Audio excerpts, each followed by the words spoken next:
Hi, welcome to AFTV. We're just beating Wolves 2-1 here at the Emirates. A good performance. Some people saying we controlled it for 45 minutes. Some are saying 75 minutes. I think we controlled for most of the game, but we got the job done, and that's all that matters, right, Chase? For me it is, because I think that's the sort of game where if you don't score in the first 25-30 minutes, it becomes a really difficult game because they become so hard to break down. They play with a back three, back five, and they don't give you space and they don't let you play. So to go in and score within the first 6 or 7 minutes and then be 2-0 up within 15, you make the game a little bit easier than it in your favour. And they had a good game against Tottenham a couple of weeks ago, so they're not a bad side. He's really turned them around. And fundamentally, we've got the 3 points at the end of it. We've made it harder than it needed to be. Absolutely recognise that.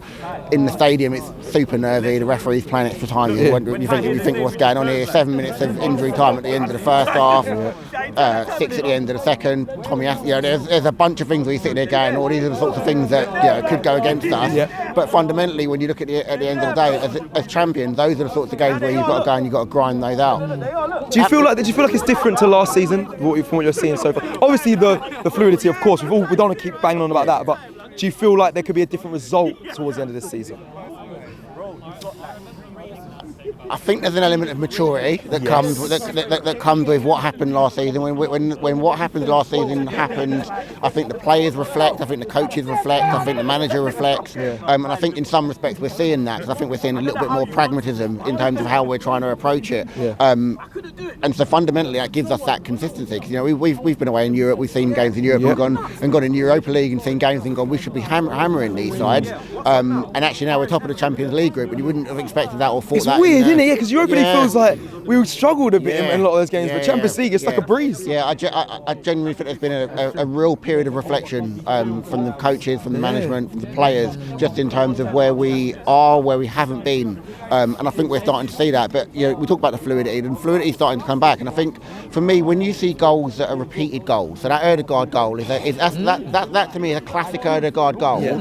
And when you see those things, you go, that's a well-drilled, well-oiled side. It's an Arsenal goal. It is. It's an Arsenal goal. It's an Ødegaard goal. Every time arriving late on that penalty spot, gently just stroking it into that far corner every single time. Even the Saka goal was very reminiscent of the goal he scored against Tottenham. You try to take the first shot, it doesn't happen. Low right against the goalkeeper when he's not expected.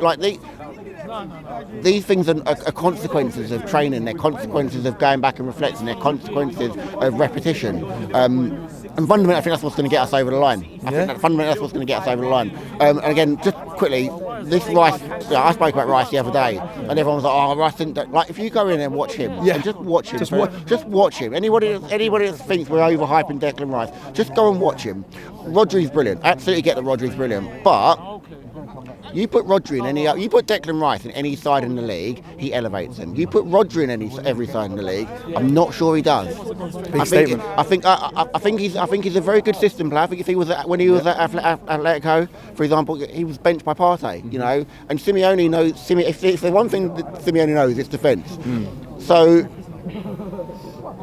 we've got a player. We've got a real player, and I think that's another element where we've elevated over the past 12 months. And again, if we can keep Jesus fit, Saka's turning in the numbers, Ødegaard's starting to up it, Havertz is now starting to come in with the goals.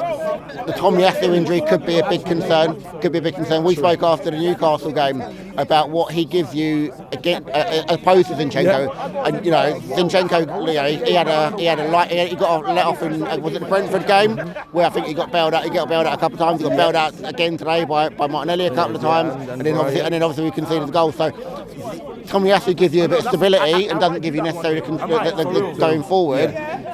We've got to find a balance somewhere, and I think Timber is that balance, and it's a shame that we're without him. But fundamentally, 3 points today. City and Tottenham play tomorrow. That means they can't both take points. So someone's going to be falling off. United will probably get done by Newcastle a bit later. So I think it's going to be a good weekend.